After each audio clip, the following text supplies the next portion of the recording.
All right, let's talk about a guy who wasn't just a national hero for one country. He was a global rock star, a man who became a phenomenon, an icon of freedom all over the world.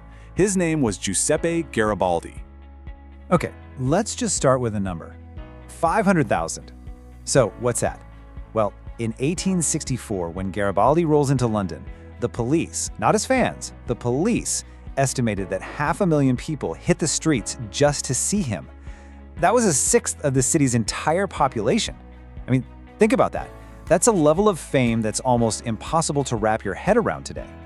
And the scene? It was pure madness. His carriage, which he borrowed from a duke, by the way, took 6 hours to go just a couple of miles.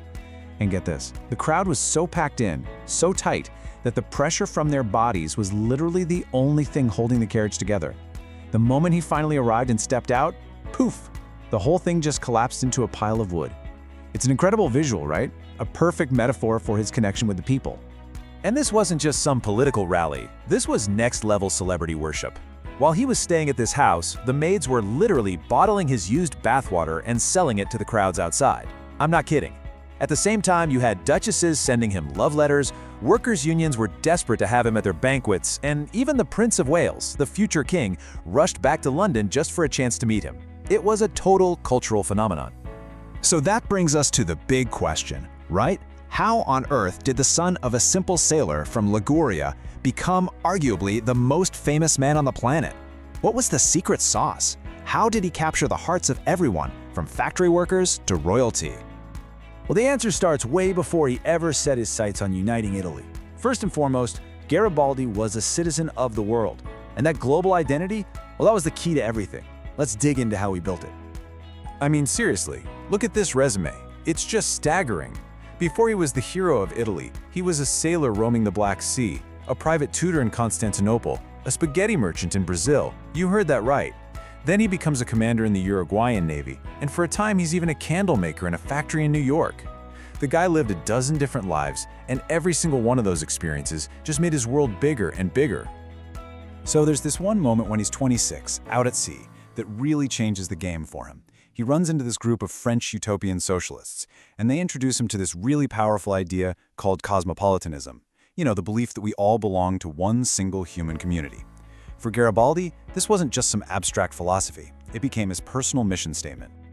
And you can see it right here, in his own words. He basically says that a person who sees humanity as their homeland, who's willing to offer their sword and their blood to any people fighting tyranny, well, that person is more than just a soldier. They're a hero. He was completely captivated. This was his calling. And this wasn't just talk. He lived by this code. His time in South America, a full 12 years, was pretty much proof of his incredible integrity.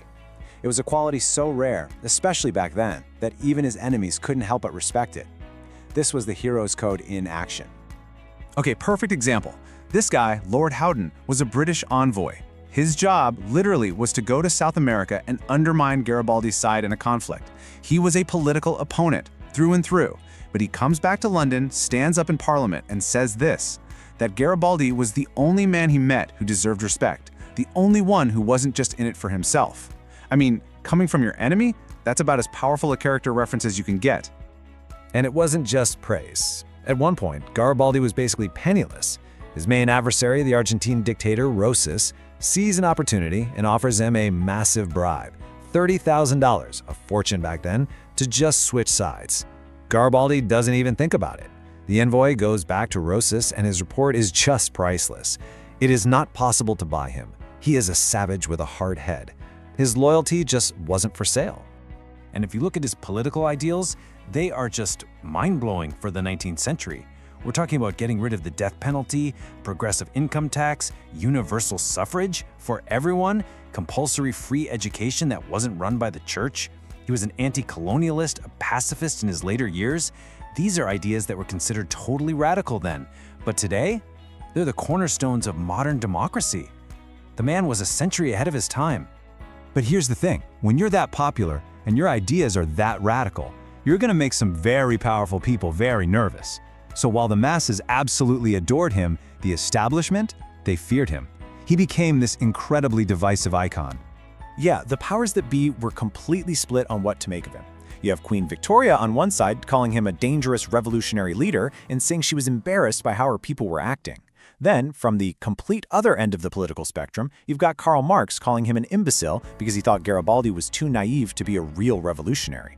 But for the regular people, from the workers in Britain to the public in Russia, he was a symbol of hope.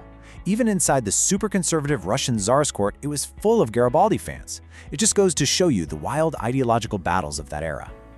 So in the end, after all the fighting, after literally conquering a kingdom in southern Italy, what does he do? He just gives it away. For the sake of a united Italy, he hands over power and retires to a tiny island, taking no money, no titles, nothing. This incredible act of selflessness really makes you wonder, what is the lasting legacy of a man who wanted nothing for himself? You know, maybe the most telling tribute of all came from someone you'd least expect, Princess Vicky, Queen Victoria's own daughter. She was raised to believe Garibaldi was the boogeyman, everything she was supposed to be against. But in a private letter, she admits it. Despite everything, she just couldn't help but admire him. She knew he was a true hero. When even your enemy's children have to admit it, you know you've done something right. So Garibaldi's real legacy isn't in marble statues. It's an idea, right? The idea that a single person, driven by nothing more than conviction and a belief in freedom for all, can actually change the world. He put humanity before his homeland, which was a wild idea back then, and honestly, it's still pretty radical today. And that kind of leaves us with a question to chew on, doesn't it? In our own world, with nationalism on the rise everywhere, what can we learn from a hero who insisted he belonged to everyone?